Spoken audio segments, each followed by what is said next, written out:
Hello friends, welcome to ETAction. இன்றைக்கி ஒரு சூப்பரான சிக்கன் தாங்க செய்ய போகிறோம். இது எப்படி செய்கிறதுன்னு பார்க்கலாம். இந்த வீடியோ பார்க்குறவங்க லைக் பண்ணுங்கள், ஷேர் பண்ணுங்கள், சப்ஸ்கிரைப் பண்ணுங்கள். இப்போ வாங்க நம்ம வீடியோக்குள்ளே போகலாம்.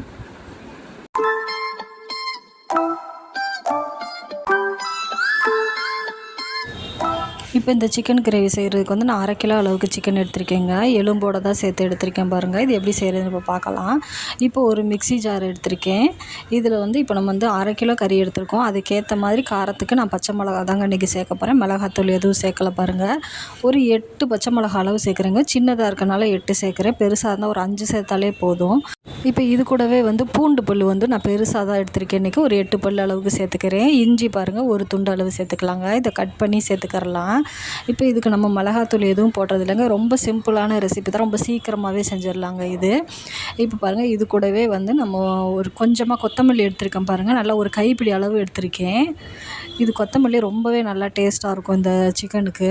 இப்போ இதையும் சேர்த்துக்கிறலாங்க. இதை சேர்த்து இப்போ நல்லா நைஸாக அரைச்சி நம்ம எடுத்துக்கிற போகிறோம்.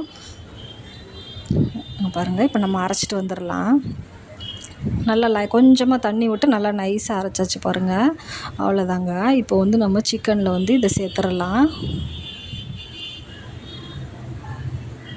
இது ரொம்பவே டேஸ்ட்டாக இருக்கும். இந்த சிக்கனு சீக்கிரமாக செஞ்சிடலாங்க. சிம்பிளான ரெசிபி தான் இது. இங்கே பாருங்கள், இப்போ சேர்த்தாச்சு. இது கூட கொஞ்சமாக நான் தண்ணி அலசி சேர்த்துக்கிறேன். மிக்ஸி ஜார் அலசி சேர்த்துக்கிறேன். இப்போ நம்மளுக்கு புளிப்புக்கு தயிர் தாங்க சேர்க்குறேன். 2 ஸ்பூன் அளவுக்கு தயிர் சேர்க்குறேன். ரொம்ப புளிக்காத தயிராக தான் சேர்த்துக்கிறேன். அவ்வளோதாங்க. இப்போ உப்பு நம்மளுக்கு தேவையான அளவு உப்பு சேர்த்துக்கலாம். ஒரு 1/4 ஸ்பூன் அளவுக்கு சேர்க்குறேன். இது இப்போ எல்லாமே நல்லா மிக்ஸ் பண்ணிடலாம் நம்ம. இது சிக்கனுக்கு இது என்னென்னா மெயின் ஊற வைக்கணுங்க. ஊற வச்சா தான் இது ரொம்பவே நல்லா டேஸ்ட்டாக இருக்கும். சீக்கிரமாகவும் நம்மளுக்கு வதங்கும் சிக்கனு. இப்போ நான் பெசரி வச்சுட்டேன். இப்போ எப்படி ஒரு 1/2 மணி நேரம் ஊறணுங்க அது.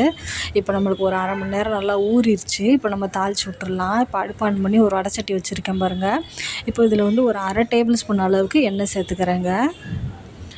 இப்போ எண்ணெய் சூடாகவும் நம்ம இது கூடவே கட் பண்ணி வச்சுருக்க வெங்காயம் சேர்த்துக்கலாம். ஒரு 2 பெரிய வெங்காயம் எடுத்து நீல வாக்கில் கட் பண்ணி வச்சுருக்கேங்க. வேறு எதுவும் சேர்க்கலை தாளிக்கிறதுக்கு. வெங்காயம் நல்லா வதங்கணும்.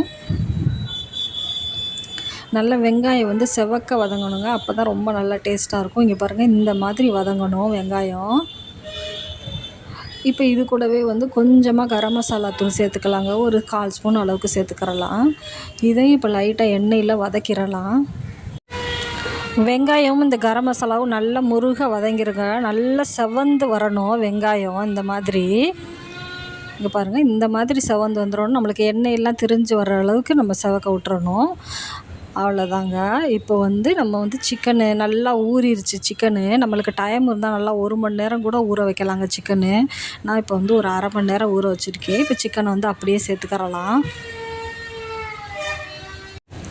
இப்போ சிக்கன் அது கூட சேர்த்து கொஞ்சம் நல்லா கிளறி விட்டுறலாம். நம்ம கொஞ்சம் தண்ணி வேறு ஊற்றிருக்கோம் அதில் அலசி. அதனால் அதில் இருக்கிற தண்ணியே போதுங்க. வேறு எதுவுமே சேர்க்க வேண்டாம். அப்படியே கிளறி விட்டுக்கிட்டே வந்தால் போதும். இங்கே பாருங்கள், இப்போ நல்லா மிக்ஸ் பண்ணிட்டேன் பாருங்கள்.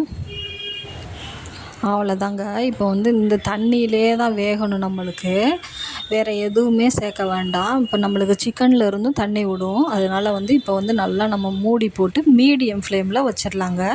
இது ஒரு 20 நிமிஷம் அவங்க செய்கிறதுக்கு. இங்கே பாருங்கள், இப்போ நான் எடுத்து காட்டுறேன். எவ்வளோ தண்ணி வந்துருச்சு பாருங்கள் சிக்கனில் இருக்கிற தண்ணியே. இந்த தண்ணியெல்லாம் நம்மளுக்கு சுருண்டு வந்தாலே போதும், சிக்கன் ரெடி ஆயிரும். இங்கே பாருங்கள், நல்லா ரெடி ஆயிடுச்சு. இப்போ சிக்கன் கூட எடுத்து காட்டுறேன் பாருங்கள். நல்லாவே வெந்துருச்சு பாருங்கள். இப்போ ஒரு 15 நிமிஷம் நான் அப்படியே மூடி போட்டு வச்சு லைட்டாக அப்பப்போ தாங்க கிளறி விட்டுக்கிட்டு இருந்தேன். நல்லாவே ரெடி ஆயிடுச்சு. இங்கே பாருங்கள், சிக்கனும் நல்லா வெந்துருச்சு. சாஃப்டாக இருக்குது பாருங்கள். தயிர் வேறு நம்ம ஊற்றிருக்கோம், ஊற வேறு வச்சுருக்கோம். அதனால் ரொம்பவே நல்லா சாஃப்டாக இருக்குது.